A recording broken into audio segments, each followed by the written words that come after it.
हाय hello everyone. So garment space से एक micro cap business पे आज हम डिस्कशन करेंगे। कल हमने लॉजिस्टिक स्पेस से एक माइक्रो कैप कंपनी को कवर किया था, टाइगर लॉजिस्टिक। एंड आज हम गारमेंट स्पेस से इस माइक्रो कैप कंपनी पे बात करेंगे। सो थॉमस स्कॉट इंडिया, इनका हम बिजनेस मॉडल देखेंगे, ग्रोथ ट्रिगर्स क्या है, एंड साथ में डिस्कस करेंगे कि आगे का स्कोप अपॉर्चुनिटी कैसे लगता है बिजनेस एंड स्टॉक के अंदर। तो अगर आप ये पूरा स्पेस देखोगे, टेक्सटाइल एपरेल, ये पूरा गारमेंट का आप स्पेस देखोगे, तो इसमें बहुत अच्छी ग्रोथ की एक्सपेक्टेशन है, सिर्फ अगले कुछ क्वार्टर्स के लिए नहीं। इनफैक्ट अगर हम मीडियम टर्म की बात करें, नेक्स्ट 3 4 5 ईयर्स के लिए, तो एक अच्छी ग्रोथ एक्सपेक्टेशन है। बिकॉज गवर्नमेंट की तरफ से भी हम सुन रहे हैं कि उनका भी फोकस है कि वो जो पीएलआई स्कीम है उसको और कैटेगरी के अंदर इंक्रीज किया जाए। प्लस ये जो पूरा सेक्टर है टेक्सटाइल और गारमेंट का, इसमें 10 to 11% की ग्रोथ एक्सपेक्टेड है टिल 2030। और ऐसा ऐसा बोला जा रहा है कि इस पूरे इंडस्ट्री का साइज जो है वो $350 बिलियन तक हो जाएगा बाय द एंड ऑफ 2030। अभी अगर हम इसका जीडीपी में कंट्रीब्यूशन देखते हैं तो 2.3% के आसपास का इसका कंट्रीब्यूशन है इंडिया की जीडीपी में। लेकिन ये भी नेक्स्ट 5 6 ईयर्स के अंदर डबल होने का एक्सपेक्टेशन है, मतलब ऑलमोस्ट 5% का कंट्रीब्यूशन आ जाएगा इस टेक्सटाइल और गारमेंट स्पेस से। प्लस अगर आप और मैक्रो फैक्टर्स भी देखो जो हमने केटेक्स गारमेंट के एनालिसिस में डिस्कस किया था कि चाइना +1 तो है ही, देन उसके साथ में जो रिसेंटली अभी बांग्लादेश में जिस तरीके का डिसरप्शन हुआ है, जो अनरेस्ट वहां पे चल रहा है, उससे भी बहुत ज्यादा बिजनेस एक्सपेक्टेड है कि फ्लो होगा इंडिया की तरफ। ऑलमोस्ट $20 बिलियन का बिजनेस एक्सपेक्टेड है कि नियर टर्म में इंडिया की तरफ आएगा। देन अगर आप इन बिजनेसेस के भी फंडामेंटल्स देखो, टेक्सटाइल में, गारमेंट्स में, सो इनके भी फंडामेंटल्स लास्ट कुछ क्वार्टर्स में काफी अच्छे से इंप्रूव हुए हैं। बिकॉज कोविड के बाद 1 2 साल तक तो डिमांड अच्छा था, बट देन उसके बाद आपका वॉर वगैरह का सिनेरियो हुआ, इन्फ्लेशन बहुत पीक पे गया, इंडिया में भी बहुत पीक पे गया, उससे डिमांड बहुत ज्यादा इफेक्ट हुई थी। सो इन्वेंट्री लेवल सबका बहुत हाई था, जिसकी वजह से प्राइसिंग में कट लेना पड़ा इनको। तो एक तो डिमांड नहीं है, आपका ग्रोथ गया, आपका मार्जिन गया, आपका प्रॉफिटेबिलिटी पे भी बहुत ज्यादा नेगेटिव इंपैक्ट पड़ा था। लेकिन अभी हम लास्ट कुछ क्वार्टर्स की बात करें तो जितने भी आप रिटेलर्स के नंबर्स देखोगे वो बहुत अच्छे आ रहे हैं, सबका इन्वेंट्री लेवल बहुत लो लेवल पे है, एंड आगे का आउटलुक हर एक मैनेजमेंट बहुत स्ट्रांग दे रहा है। तो अगर हम बिजनेसेस की भी बात करें, ये भी काफी अच्छी पोजीशन में लग रहे हैं करंट लेवल पे। अब ऐसे में आप ये थॉमस स्कॉट को देखोगे तो ये कहाँ पे स्टैंड करता है, इसका क्या मॉडल है। सो ये कंपनी बेसिकली 2010 में स्टार्ट हुई थी। स्टार्टिंग में ये कंपनी टेक्सटाइल मैन्युफैक्चरिंग का काम करती थी, यही इनका मेन बिजनेस था। तो जैसे आप बड़े बड़े ब्रांड्स देखते हो जिसमें रॉन है आपका, देन रेमंड है आपका, बीइंग ह्यूमन है, इन कंपनीज के लिए कंपनी टेक्सटाइल मैन्युफैक्चरिंग का काम करती थी, B2B मॉडल था। बट इनका जो रिसेंट ईयर्स में जिस तरीके से जो ट्रांसफॉर्मेशन हुआ है कंपनी का, आज के टाइम पे ये कंपनी एक D2C प्लेयर है, मतलब ऑनलाइन रिटेलिंग का काम करती है, यहीं पे कंपनी का मेन फोकस है और वहीं से इनका सारा ग्रोथ वगैरह आया है। इनका अगर हम थोड़ा सा हिस्ट्री देखें तो कंपनी के पास में 12,000 से ज्यादा SKUs हैं, 15 से ज्यादा ब्रांड्स ये मैनेज करते हैं इंडिया और GCC के अंदर। और ये जो पूरा ट्रांसफॉर्मेशन किया है इन्होंने मैन्युफैक्चरिंग से D2C मॉडल के अंदर, उसको पूरा लीड किया है इनके करंट MD ने, मिस्टर वेदन बांग। इन्होंने इस पूरे ट्रांसफॉर्मेशन को लीड किया है। एक वर्टिकल इंटीग्रेटेड मॉडल इन्होंने बनाया है जिसमें कंपनी मैन्युफैक्चरिंग तो करती है, पर अब रिटेलिंग पे ज्यादा फोकस है, ऑनलाइन रिटेलिंग के ऊपर ज्यादा फोकस है। खुद के इन्होंने ब्रांड्स बनाए हैं इस कंपनी के। तो जैसे आप देखोगे, थॉमस स्कॉट इनका खुद का ब्रांड है, हैमर स्मिथ इनका खुद का ब्रांड है। प्लस ये जो थॉमस स्कॉट इनका ब्रांड है, इसका रेवेन्यू डबल हुआ है YOY लेवल पे। FY24 में सिर्फ इस पर्टिकुलर ब्रांड में कंपनी का रेवेन्यू डबल हो गया। इसमें ग्रोथ वगैरह भी बहुत अच्छी आ रही है। एंड ये कुछ और ब्रांड्स हैं जिसके लिए कंपनी मैन्युफैक्चरिंग वगैरह करती है। कैटेगरीज वाइज अगर आप देखोगे तो मेंस वेयर पे इनका ज्यादा फोकस रहता है, कैजुअल शर्ट्स, फॉर्मल शर्ट्स वगैरह। एंड साथ में वुमेन्स वेयर में भी कंपनी हैंडबैग वगैरह रिटेलिंग वगैरह करती है। की स्ट्रेंथ्स क्या है कंपनी के, तो मैनेजमेंट का कहना है कि डेटा को लिवरेज करके हम बहुत अच्छा यूज करते हैं कि डिमांड फोरकास्टिंग कैसा है, प्रोडक्शन किस अकॉर्डिंग हमें करना चाहिए, सेल्स मार्केटिंग पे कैसा फोकस रहना चाहिए। ये इनका मेन स्ट्रेंथ है। प्लस इन्वेंट्री मैनेजमेंट बहुत एफिशिएंटली करती है ये कंपनी। एक तो क्योंकि मैन्युफैक्चरिंग का इनका इनको एक्सपर्टीज है, मैन्युफैक्चरिंग का इतना पुराना एक्सपीरियंस है। हर मंथ कंपनी 100 से ज्यादा डिजाइन जो है वो मैन्युफैक्चर कर सकती है। एंड इंडिया में अगर आप करंटली देखोगे तो फास्ट फैशन का ट्रेंड बहुत ज्यादा अच्छा चल रहा है। जितने भी हम रिटेलर्स देखते हैं, ट्रेंड हो या आपका V2 रिटेल हो या आपका बाजार स्टाइल हो, ये सारे प्लेयर्स बाकी प्लेयर्स के कंपैरिजन में क्यों ज्यादा अच्छा ग्रो कर रहे हैं, बिकॉज ये फास्ट फैशन के ऊपर फोकस कर रहे हैं। और क्योंकि ये कंपनी खुद मैन्युफैक्चरिंग करती है, तो 100 से ज्यादा ब्रांड ये, सॉरी 100 से ज्यादा डिजाइन ये कंपनी हर हर मंथ प्रोड्यूस कर सकती है। तो ये एक इनको कॉम्पिटिटिव एज प्रोवाइड करता है बाकी प्लेयर्स के कंपैरिजन में। एंड उसमें कंपनी सैंपल साइजिंग बहुत अच्छे से करती है। मतलब क्या हुआ कि छोटे सैंपल में मैंने प्रोड्यूस किया हर एक डिजाइन को, देन उसका मैंने डिमांड असेस किया कि कस्टमर से रिस्पॉन्स किस तरीके का आ रहा है। देन इन केस अगर मुझे रिस्पॉन्स अच्छा दिख रहा है तो मैं उसका प्रोडक्शन और बढ़ाऊंगा, मैं वॉल्यूम और इंक्रीज करूंगा, अदरवाइज मैं दूसरे डिजाइन पे फोकस करूंगा। तो इससे होता क्या है कि मेरा इन्वेंटरी वेस्टेज जो है वो उस पर बहुत ज्यादा कंट्रोल आ जाता है मेरा। तो इन सारी चीजों को कंपनी अभी करंटली काफी अच्छी कर पा रही है।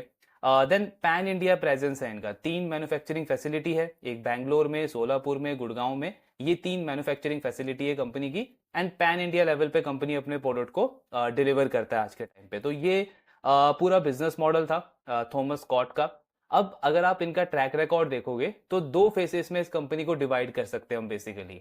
एक पीरियड था 2013 से लेके 2021 तक, जहां पे आप देखोगे कि बिजनेस बिल्कुल डेड पड़ा था, कोई ग्रोथ नहीं थी कंपनी में।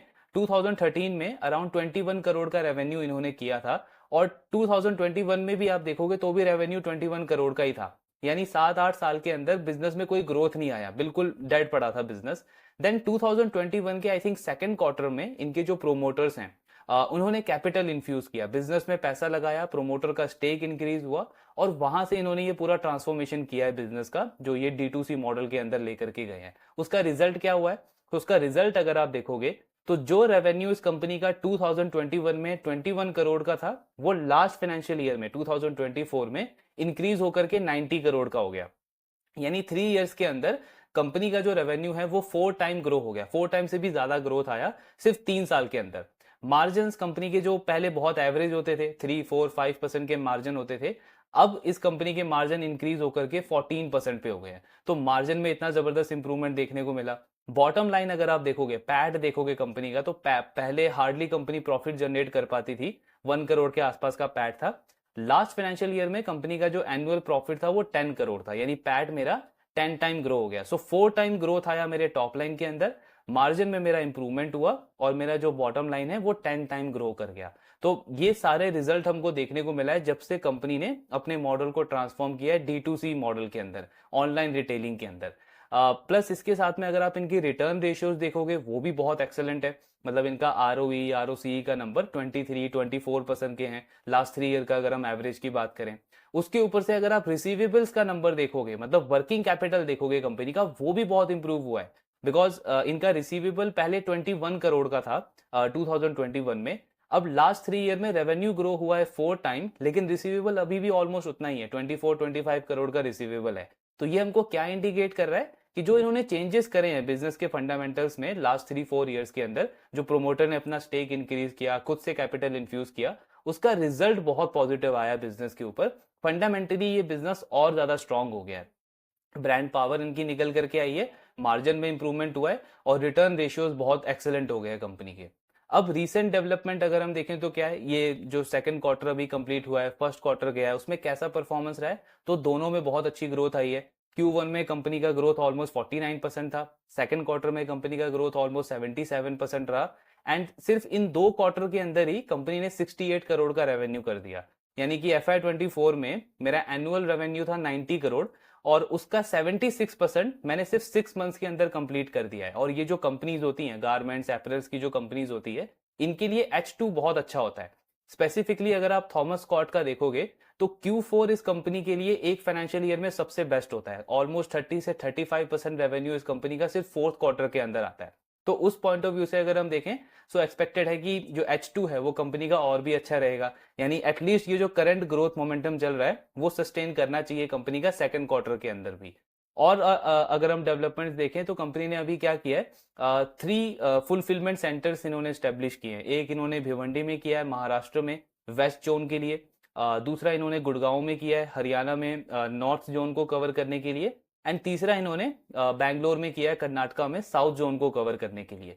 फुलफिलमेंट सेंटर बेसिकली आपके वेयर हाउसेस होते हैं जो ये ई-कॉमर्स कंपनीज यूज करती है अपने प्रोडक्ट्स के स्टोरिंग के लिए, पैकेजिंग के लिए, डिलीवरी के लिए। सो ये इन्होंने 3 फुलफिलमेंट सेंटर्स स्टेब्लिश किए अभी रिसेंटली। इसका पर्पस क्या है?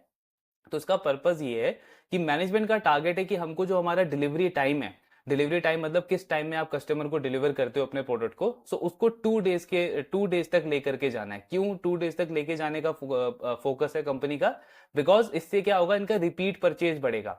एक तो आपका ब्रांड वैल्यू बढ़ेगा, ब्रांड की क्रेडिबिलिटी बढ़ेगी, बिकॉज ऑनलाइन स्पेस में आप देखोगे तो बहुत सारा कंपटीशन है।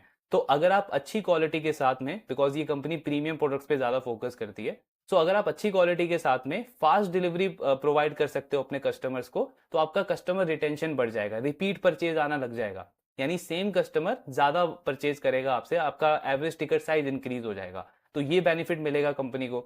दूसरा एक और बड़ा डेवलपमेंट क्या हुआ है कि ये जो मार्केट प्लेस होते हैं आपके, जिसमें आपका अमेजोन है, फ्लिपकार्ट है, मिंत्रा वगैरह है, पहले कंपनी इन मार्केट प्लेस पे अल्फा सेलर नहीं था। सो पहले इनको क्या करना होता था, जब इन्होंने ये ट्रांसफॉर्मेशन किया कि आपको थर्ड पार्टी के ऊपर डिपेंड होना है जो आपके प्रोडक्ट की कैटेगरी लिस्टिंग वगैरह करवाएगा, और आपको इतना प्रेफरेंस भी नहीं मिलता था इन मार्केट प्लेस के ऊपर। लेकिन अब कंपनी क्योंकि अल्फा सेलर बन गया है, तो सबसे पहला एडवांटेज इनको मिलेगा कि इनकी फीस और कमीशन जो ये शेयर करते हैं अमेजोन, फ्लिपकार्ट वगैरह को, वो काफी कम रहेगा। बिकॉज अल्फा सेलर बनने का कुछ क्राइटेरिया होता है कि आपको certain number of sales achieve करना होता है, आपका कंसिस्टेंसी रहना चाहिए वॉल्यूम में, टाइमली आप कस्टमर को डिलीवर करते हो प्रोडक्ट को, कस्टमर की रेटिंग अच्छी होनी चाहिए, प्लस और भी कुछ क्राइटेरिया होता है। तो वो सारा कुछ इस कंपनी ने फुलफिल किया है, एंड अब ये अल्फा सेलर बन गया। तो पहला एडवांटेज ये होगा कि इनका कमीशन शेयरिंग कम हो जाएगा अमेजोन और फ्लिपकार्ट के साथ में। दूसरा, इनकी जो विजिबिलिटी है वो इंप्रूव हो जाएगी, मतलब कोई भी कस्टमर कोई प्रोडक्ट वगैरह सर्च करेगा तो उनकी विजिबिलिटी इंक्रीज होगी, उसमें बेटर रीच मिलेगा, यानी ज्यादा ऑडियंस को आपका प्रोडक्ट शो होगा। प्लस ये जो आप प्रोमोशनल ऑफर्स वगैरह देखते हो, independence day sale, Diwali sale, Navratri sale, इनमें भी प्रायोरिटी दी जाती है अपने अल्फा सेलर को। ये जितने भी मार्केट प्लेस होते हैं इनमें अब अपने अल्फा सेलर को प्रायोरिटी दी जाती है कि एक पर्टिकुलर कैटेगरी में आप इस प्रोडक्ट को डोमिनेट कर सकते हो, आपका विजिबिलिटी ज्यादा दिखाया जाएगा। सो ये सारा एडवांटेज मिलना स्टार्ट होगा कंपनी को। एंड जैसे आपने अमेजोन पे देखा होगा, क्लाउड टेल रिटेल जो है वो एक बहुत बड़ा अल्फा सेलर है, तो उस तरीके के एडवांटेजेस मिलेंगे कंपनी को। तो ये दो बड़े डेवलपमेंट है, एंड मे बी ये भी एक रीजन हो सकता है कि लास्ट 3 इयर्स में कंसिस्टेंटली कंपनी 40, 50, 90% पे ग्रो कर रही है। स्टिल अभी भी इस फाइनेंशियल ईयर में भी हम 60, 70% का ग्रोथ देख रहे हैं, बिकॉज ये सारे डेवलपमेंट्स हुए हैं कंपनी के, एंड मैनेजमेंट का आगे यही फोकस है कि इसको और ज्यादा एफिशिएंट बनाना है, ज्यादा मार्केट शेयर गेन करना है। तो डेवलपमेंट्स बहुत अच्छे चल रहे हैं, ग्रोथ ट्रिगर्स हमने डिस्कस कर ही लिया है। प्लस अगर आप अपॉर्चुनिटी भी देखोगे तो बहुत लुक्रेटिव अपॉर्चुनिटी लगती है, बिकॉज फॉरवर्ड पी अगर हम इस स्टॉक का देखते हैं तो अभी भी वही 30, 32 के आसपास लगता है। मतलब बिजनेस का ग्रोथ है 40, 50, 60%, और फॉरवर्ड पी मुझे कितना मिल रहा है, 30, 32 के आसपास। सो अपॉर्चुनिटी ऑफकोर्स बहुत अच्छी लगती है, री रेटिंग स्ट्रॉन्ग अपॉर्चुनिटी है री रेटिंग की। लेकिन पॉइंट ये है कि इसको प्ले कैसे करना है। तो जैसे हमने टाइगर लॉजिस्टिक के केस में डिस्कस किया था कि पर्सनली मेरा प्रेफरेंस बहुत ज्यादा नहीं होता कि ऐसे मॉडल्स को मैं अपना टॉप एलोकेशन बनाऊं, बिकॉज ऑलरेडी मेरे पास सस्टेनेबल मॉडल्स हैं जो कंपनीज लास्ट 2-3 ईयर से कंसिस्टेंटली ग्रो कर रही है, नेक्स्ट 2-3 ईयर का उनका आउटलुक भी अच्छा लगता है। तो प्रेफरेंस पर्सनली मेरा यही रहेगा कि उनको मैं टॉप एलोकेशन में रखूं, but yes at the same time मुझे ये अपॉर्चुनिटीज भी प्ले करनी है, बिकॉज ये मेरे पोर्टफोलियो के का जो अल्फा निकलेगा उसमें बहुत बड़ा रोल प्ले करेगी। क्योंकि ये थॉमस स्कॉट हो या टाइगर लॉजिस्टिक हो या एमरल्ड फाइनेंस हो, इनका अगर 3-4 क्वार्टर का भी कंसिस्टेंसी आता है तो आप देखोगे मार्केट बहुत सॉलिड री रेटिंग देगा इनके स्टॉक को। 30-35 का पी मल्टीपल है, तो यहां से अपसाइड बहुत स्ट्रांग है, कंसिडरिंग बिजनेस की परफॉर्मेंस में अगर कंसिस्टेंसी रहती है एटलीस्ट नेक्स्ट 2-3 क्वार्टर्स के लिए। सो अपॉर्चुनिटी प्ले करने आप बिल्कुल सेंस बनता है, बट यस हायर एलोकेशन नहीं रखूंगा, एक डिसेंट सा एलोकेशन प्ले ले करके इनको प्ले किया जा सकता है। बाकी डिपेंड करता है कंपनी के एग्जीक्यूशन के ऊपर। सो लेट्स सपोज अगर थर्ड क्वार्टर में कंपनी का रिजल्ट अगेन इस तरीके का आता है तो मेरा एलोकेशन और बढ़ेगा। एंड इन केस अगर बीच में कभी भी मुझे लगा कि कंपनी का परफॉर्मेंस लैग कर रहा है, जो एग्जीक्यूशन है मैनेजमेंट का वो अब खराब हो रहा है, मार्जिन जा रहा है, ग्रोथ जा रहा है, प्रॉफिटेबिलिटी पे प्रॉब्लम आ रहा है, तो ऑफकोर्स बहुत सारी अदर अपॉर्चुनिटीज हैं, उनको हम एक्सप्लोर कर सकते हैं। तो इससे क्या हुआ, मेरा रिस्क मैनेज हो गया, but at the same time मेरे पास एक अपॉर्चुनिटी भी आ गई कि मैं एक अच्छा अल्फा जनरेट कर सकता हूँ। यही रीजन है कि हम हर क्वार्टर में इतने सारे बिजनेसेस को ट्रैक करते हैं, उनका रिजल्ट्स देखते हैं, उनका बिजनेस मॉडल समझते हैं, देन कॉन कॉल पे फोकस करते हैं। क्यों? ताकि हमारे पास अपॉर्चुनिटी हमेशा रहे। सो मार्केट में चाहे बुल रैली हो, बियर रैली हो, ऑप्शंस हमारे पास खत्म नहीं होने चाहिए, बहुत सारे ऑप्शंस होने चाहिए। कभी भी हमको लगे कि कोई बिजनेस में खराब परफॉर्मेंस आया है, डिमांड चला गया सेक्टर में, हमारे पास उसका बैकअप होना चाहिए। सो ट्रैकिंग कंटिन्यू रहेगा, देखेंगे आने वाले क्वार्टर्स में कैसी इनकी परफॉर्मेंस रहती है। बाकी आपके जो भी डाउट्स है शेयर करते रहिए। Thank you very much.